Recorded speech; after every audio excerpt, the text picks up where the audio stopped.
Welcome back to the Keep Going podcast with Vin Kennedy. I'm your host, Vin Kennedy. Today, we have a very special guest. This is Mike.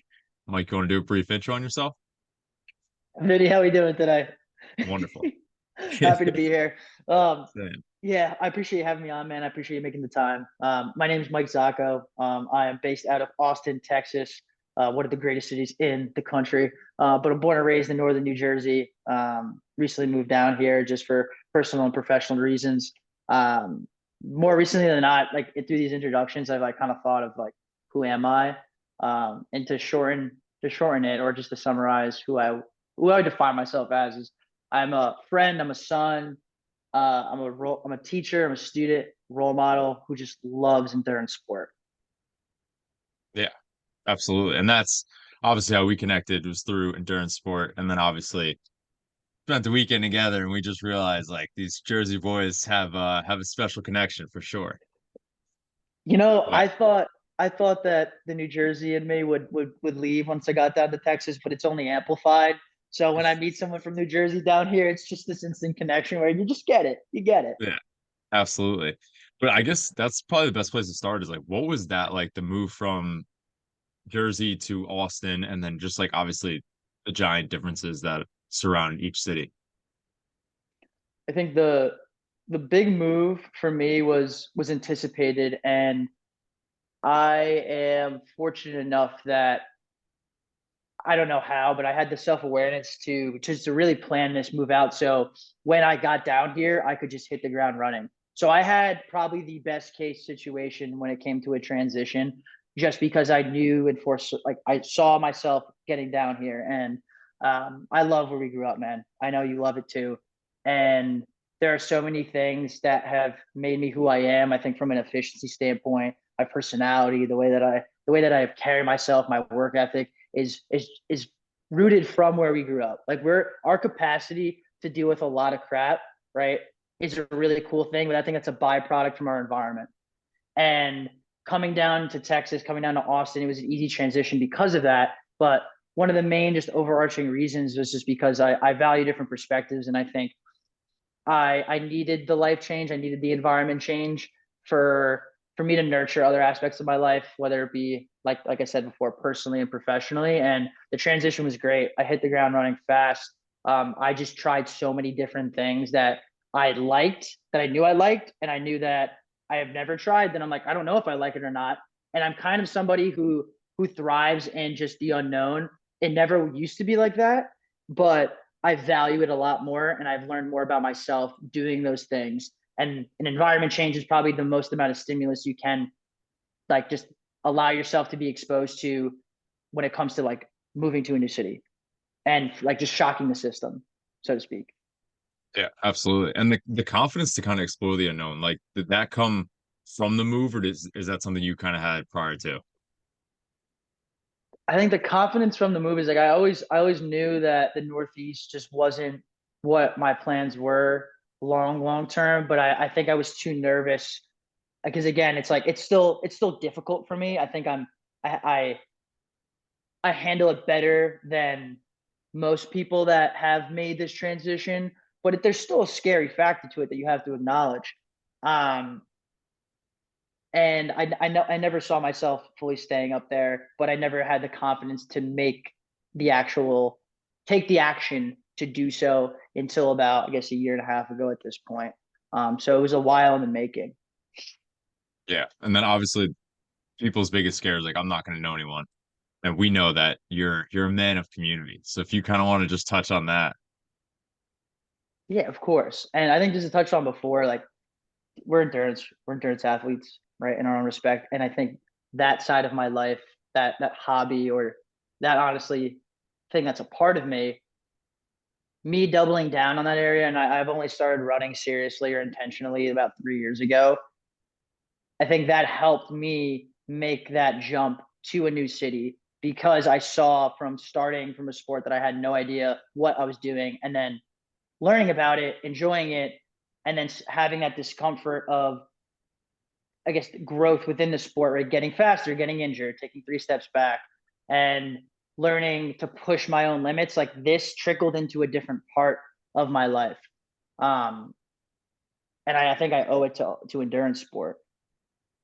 Yeah, no, for sure.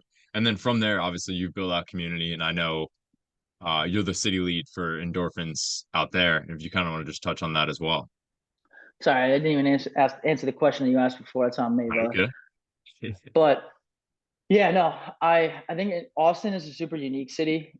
I think from a health and wellness standpoint, and I want to know your perspective too, just because I feel like you're building out your own little community, especially in New Jersey, that I feel like wasn't there, but I think you're making more available and people are seeing. Like New York's obviously New York, but New Jersey for like New Jersey doesn't have like run clubs that are very well known. Or I think the accessibility of the visibility, whereas Austin I think traditionally in the last like 5 years has been known for this health and wellness hub, partially why I wanted to move down here. And I think there are a lot of communities within Austin, a lot of micro communities. And the special thing about that is there is a community for somebody, whether it be someone who loves running, right? Someone who loves biking, somebody who just wants to, who loves yoga, right? There's a niche for everyone, which is super unique. It's nothing like any other city that I've seen. I'd even challenge more than New York, the visibility of it. And something that I'm a part of, which I've had the privilege of helping grow, is the community down here in Austin. So, and the Endorphins running community is based in almost now 9 cities, and Austin is one of them. And I had the chance to help cultivate it, and start it, being one of the co-leads 2 months ago. And it's been interesting just learning about why people gravitate towards certain groups and the community, and then what makes people want to continue to be in this running community. Because again, in Austin, you can go and be a part of 50 different communities. Like the visibility is there. So like, why us? And Endorphins does a great job of promoting inclusivity and positivity through the sport of running, which is something that I love. And I've been kind of having this inner battle between performance and enjoying the process of just having fun with the sport, right? Without structure. And I think what I hope, right, and the biggest thing is it's up to the people within the community to really see if they feel that way, and I hope they do. And I know it's been started, it started recently, but I hope they get that feeling of inclusivity and feeling just a positive overall feeling of being in this environment of people who just want to connect, who just want to run and do something really good for themselves, but also meet people along the way. And I think that's special. And I think I hope in this early stages of helping build endorphins in this city, that people have gotten that. Yeah.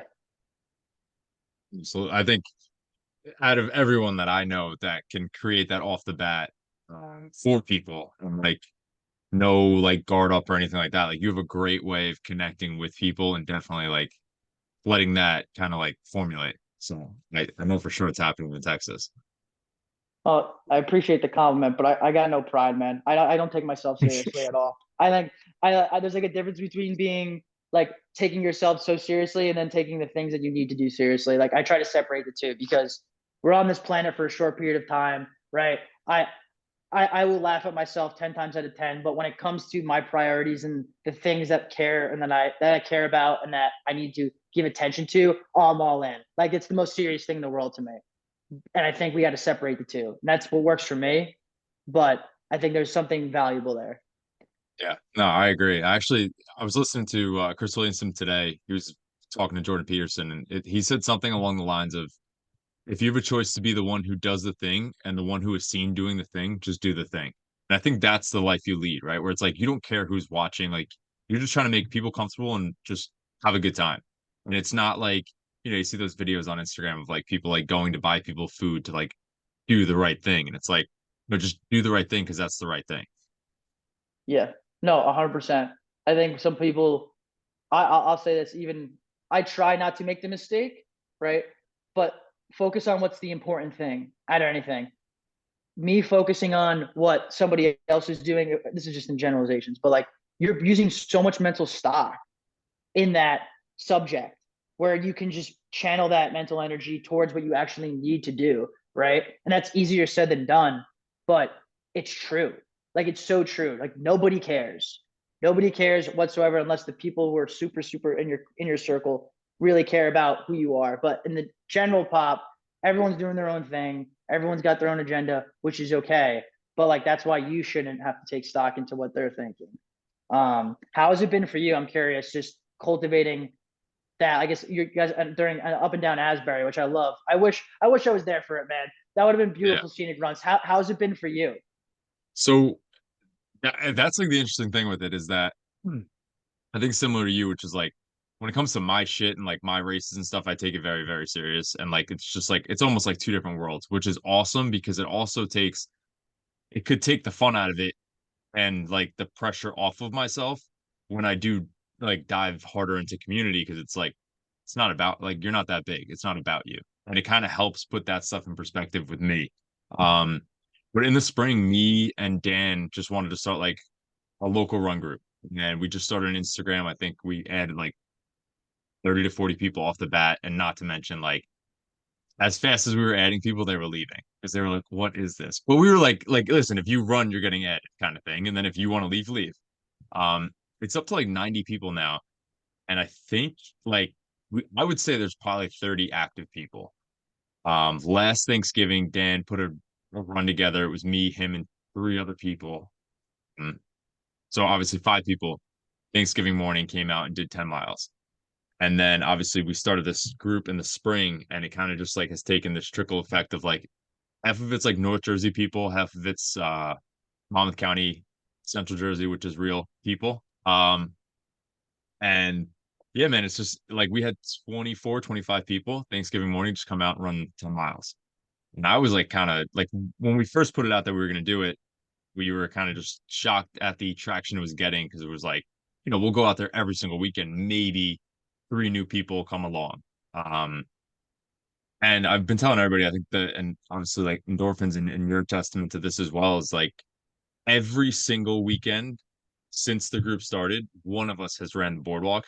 So like you just keep showing people that someone's going to be there and show up. And like most of the time it was me or it was Dan or our buddy Greg. And like it's just people are going to like kind of take inventory of that and then opportunity is always there.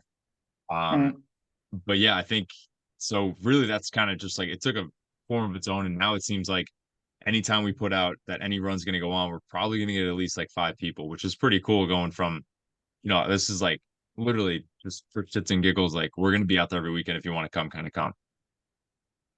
You know what I love about our generation is that I think we value our health and wellness more than anyone else. But those settings, man, that's the new bar. Like that social setting, like that's where people want to meet people, and they also want to feel like they're doing something good for themselves. Like it's gonna only grow from here.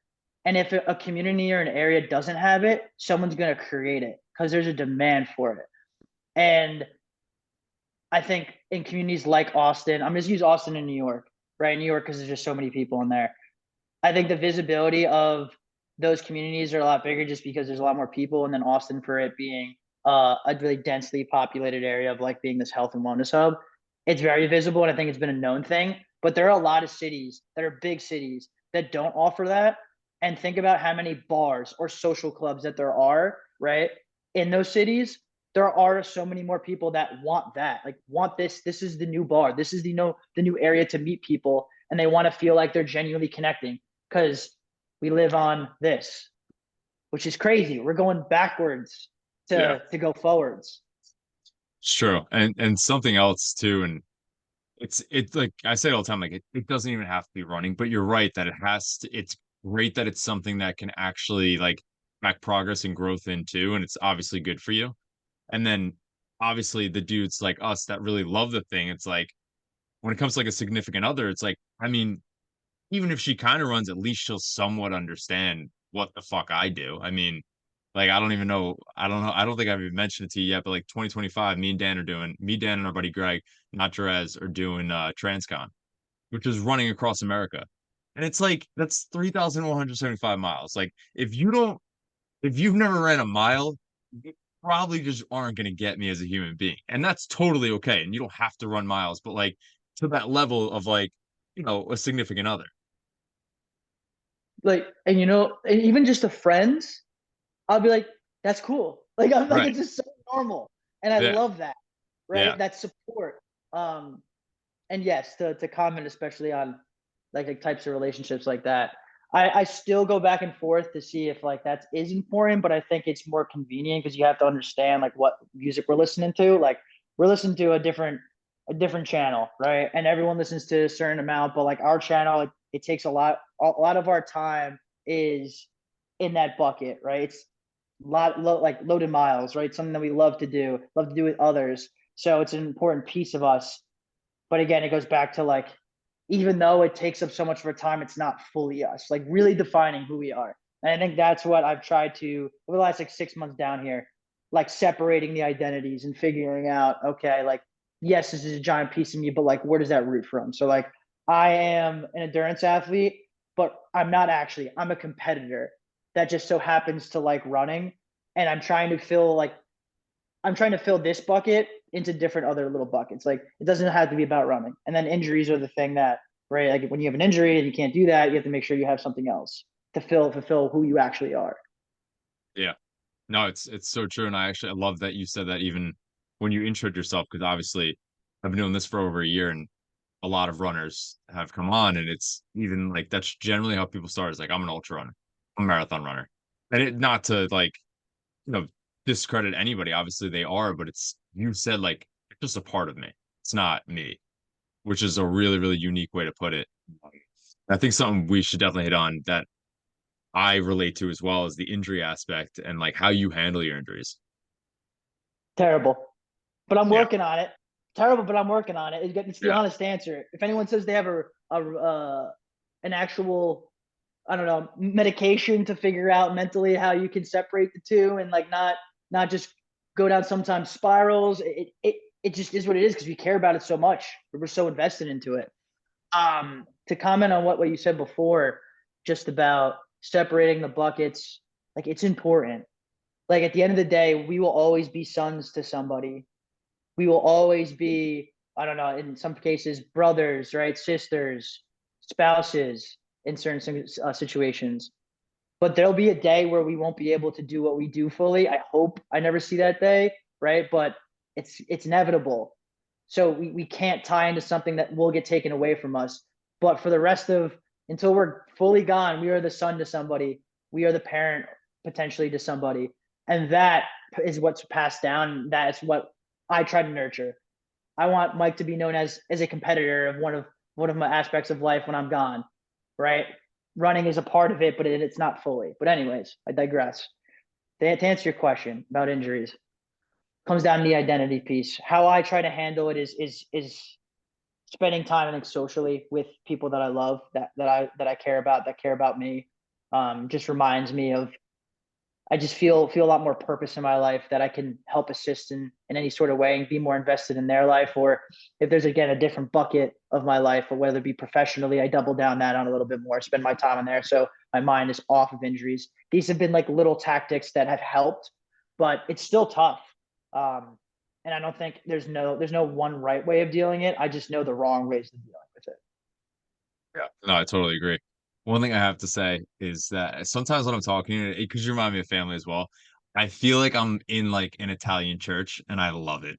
Like, like I feel like you're preaching at me and I really do love it. But the injury thing, it's so true. And like, I, I don't think anybody knows exactly how to handle it, like you're saying, but everybody handles it in their own way. And something that I do is like, I had an ultra marathon in July. My foot was pretty banged up for like 2 weeks. And in that 2 weeks, I biked like over 300 miles. Like I did a 100-mile ride. And like, but that's just me. And like, I sat there and I had conversations with people, and like people were like, "You're crazy. Like you need help. Like you literally like don't know how to not.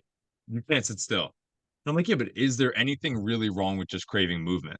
Like seriously? Because like even like you're saying, like we get to like 80, 90. It's like if I could walk and I could walk a couple miles, like and I want to do it, like who the fuck says that's wrong? Like you said earlier, like we're glued to technology and our phones. Like for me to crave outdoor movement, I think yeah, that is part of me, and that's something that I could keep letting kind of take its own form, and I don't think it's necessarily bad. No, I completely agree. I think it comes down to like if it affects other priorities, right? Like anything else, like other things that might be even more important than that. And there are very few things because I feel like it's something high up there on my list as well. But um, it's tough. It's tough, and I think regardless if you keep learning from it, it doesn't get any easier. You just learn more ways to cope with those situations. And I guess in my situation, I had a little adductor problem last 2 months. It's been on and off. Typically, I thought this had to happen before. It took 2 weeks to get better. This lingered for about 7 weeks, which didn't help because I ran a marathon after four again. But that's on me totally. I'm hand up, right? I'm not saying I'm helping it in any sort of way. I would never recommend doing that ever again. But it reminds me of like when I was 22, this would take a week and a half to go away, and now it took like it was still 4 or 5 weeks, and it was lingering. Where this is like, not saying I'm about to retire from the sport, but it makes you mortal. It puts things in perspective. Where like you can't put too much stock into this because it's only going to amplify. I'm not saying stop. I'm just saying be mindful about that. And the other areas of my life that I've tried to nurture is like my friendships. Those are my family. Like that close circle is where I get a lot of purpose out of is just being supportive to them. And I feel that same type of support back. And that's a special thing. That's something that no dollar can add up to. And I've been valuing that a lot more in my life. I would say over the last year and progressively every year after that. But that I get a lot of personal purpose from is nurturing friendships and nurturing the relationships in my life. I want to give. Yeah. Do you think that came about from the move and like kind of putting almost like an emphasis and important on like obviously the people that you don't see every day that maybe you used to? Or is it something that even just like the community like endorphins kind of helped you embrace stronger?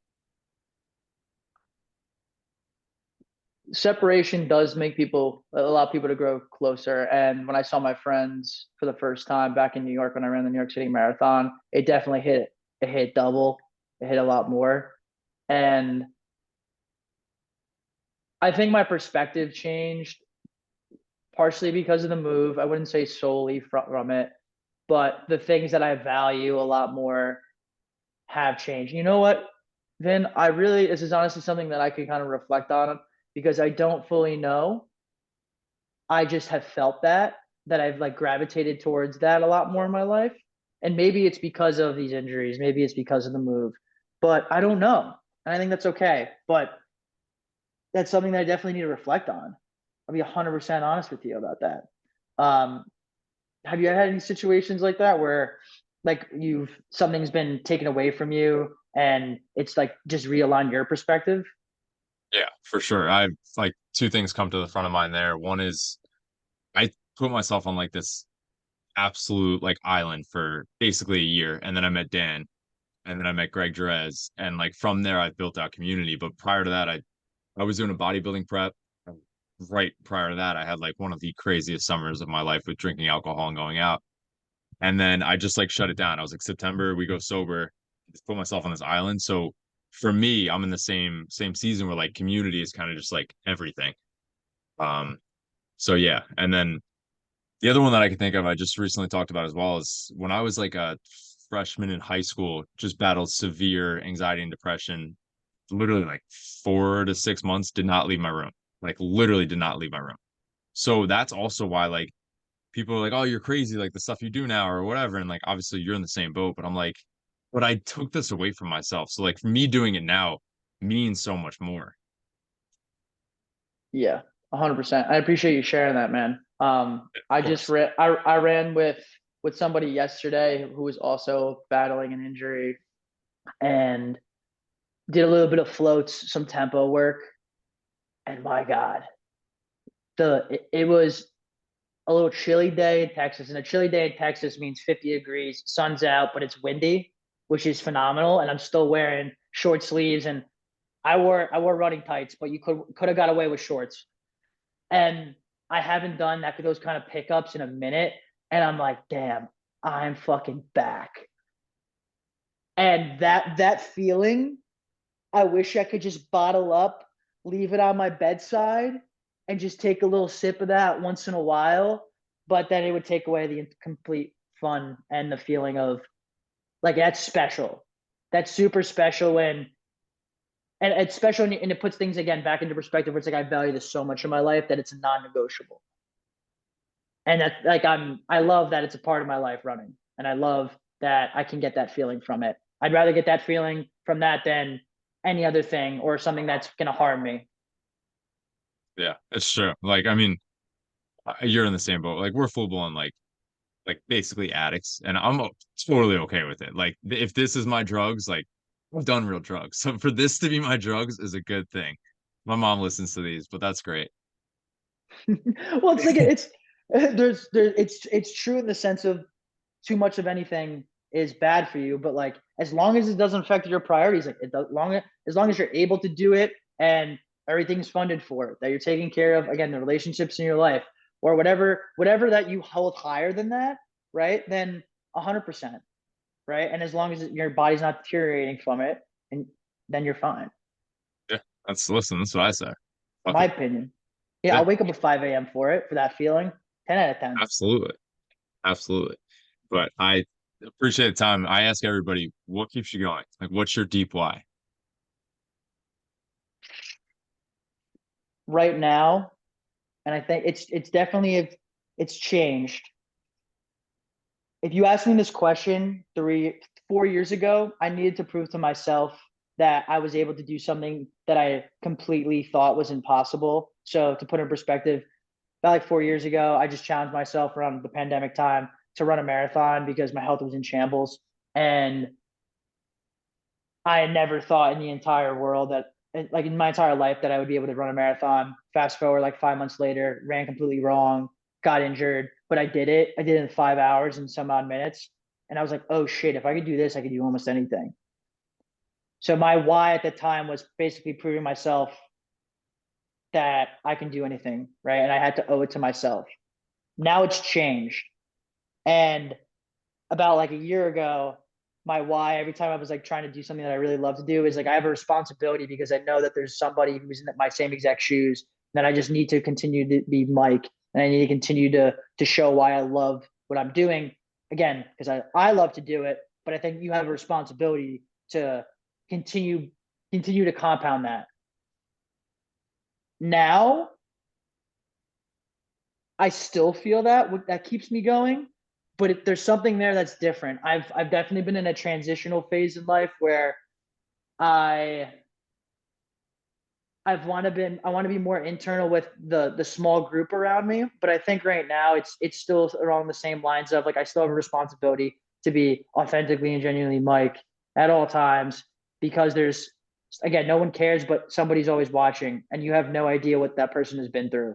And especially us putting ourselves on social media, just putting not everything, but a lot. I think you have to hold a responsibility to be yourself genuinely on and offline. So I'd say that's still my why, but it's changing. Yeah. No, it's so true. Actually, I just saw a quote and it was along the lines of like, if you die, you're not, it's not just one person dying with untapped potential. It's millions dying without the effect that the one person could have had on the millions. It it's true, and I think at a smaller level, I've been really doubling down on the in-person community, right? With endorphins, just surrounding myself with new people that I've met from completely different areas of the country, learning new perspectives. I think I've been doubling down on that a lot more in my life. Um, but yeah, Yeah. Absolutely. It's intentional relationships. I mean, even we spent one weekend together in Chicago and we kind of built it right there. I just get you. I'm like, I Yeah, listen to the same music. I think you could probably dance better than me. Maybe I think I could dance better than you on one day. You know what I mean? The wind comes in my definitely you. direction. I'm more aerodynamic than you. We'll see what happens. That's the competitor in me. But yeah, like I get it. I get Yeah. it, and you know immediately. You know immediately, and that's so cool because this world can be a lonely fucking place. But when you have people that are listening to the same music as you, like you don't feel alone. And regardless if we don't want to admit it or not, like I said, I have no pride. There are moments that I felt alone a lot as a kid in my early 20s. Even still to this day, we all feel lonely in some capacity, but I'm fulfilling it with really good people in my life that support me, and also that like I want to support them because like I want to share the experiences with them. That's special. And that's where I feel like I'm like I can't lose. I feel like the wealthiest fucking person in the world. If I have that in my life, right? I can't lose. Yeah.